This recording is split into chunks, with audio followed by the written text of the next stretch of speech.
Hello guys, this is day 15 as a NEET aspirant in Yakeen 2.0। और शुरुआत की है हमने फिज़िक्स के लेक्चर से, जिसमें सर ने ईरर में पीएचडी करवाई है। उस ईरर की में पीएचडी करने के साथ साथ भाई साहब हमने नोट्स भी बनाए हैं। ठीक है, सर थोड़ा सा अपने शेड्यूल को लेके बताए थे कि हाँ भाई हमको जिम जाना है, लेकिन चलो कोई बात नहीं, सर भी रेगुलर रहेंगे हमारी तरह।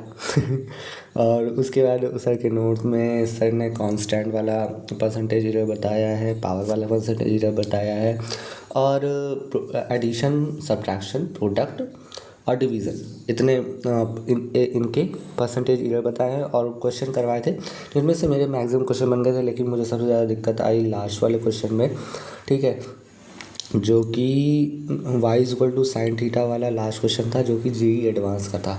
ठीक है, और इस जेई एडवांस के क्वेश्चन में मुझे सिर्फ एक चीज़ नहीं समझ में आई कि सर ने cot थीटा की जगह पे यहाँ पे π/2 कैसे रख दिया। ठीक है ना, बस और सारा सब समझ में आ रहा है मुझे। ठीक है, और फिर उसके बाद हमने नोट्स बनाए हैं, क्लास नोट्स, लेक्चर नंबर मोल का 14 के। ठीक है, मोलैरिटी और मोलैरिटी के। और क्वेश्चन जनरली वैसे तो मोलैरिटी के बन गए हैं, लेकिन उसके पहले के केमिस्ट्री के मेरे काफ़ी नहीं बन पा रहे हैं, क्योंकि मुझे लगता है कि मुझे और क्वेश्चन में टाइम देना चाहिए, रिवीजन टाइम मुझे नहीं समझ में आ रहा है, या फिर मुझे टीचर ही चेंज कर देना चाहिए। अगर मतलब तुम बताओ यार कि मुझे क्या करना चाहिए। मैं बहुत कन्फ्यूज़न में हूँ फिज़िकल केमिस्ट्री को लेके। ठीक है ना, और फिर उसके बाद नॉर्मेलिटी सर की क्लास ली है और उसके साथ उनके नोट्स बनाए हैं। लेकिन सर ने जो स्टार्टिंग का रिडॉक्स है उसको भी थोड़ा पढ़ा दिया था। ठीक है, जिसमें कि एन फैक्टर कैसे फाइंड करते हैं रिएक्शंस वगैरह में। फिर उसके बाद कल से रिडॉक्स चैप्टर चालू होगा।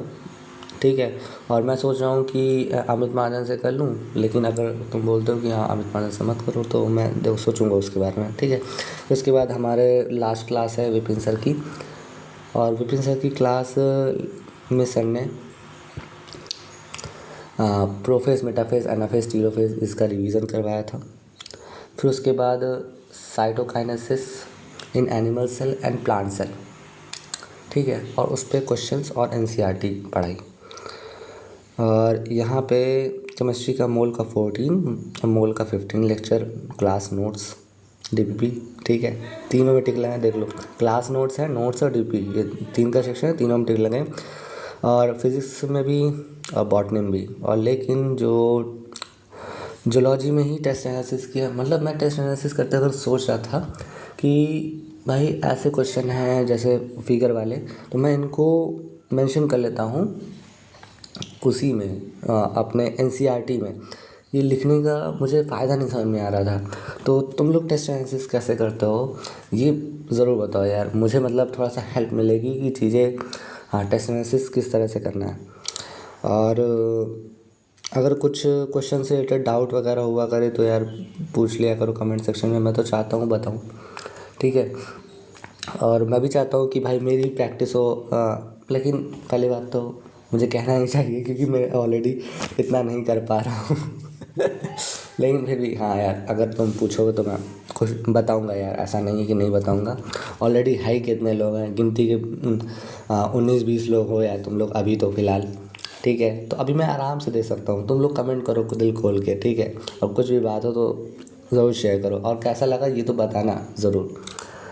और अगर नए हो तो भाई, अगर फॉलो करना चाहते हो तो सब्सक्राइब कर लो चैनल को, और जर्नी के साथ लगे, चालू हो जाओ पढ़ना। ठीक है, लग जाओ भाई, निकालना है 2026।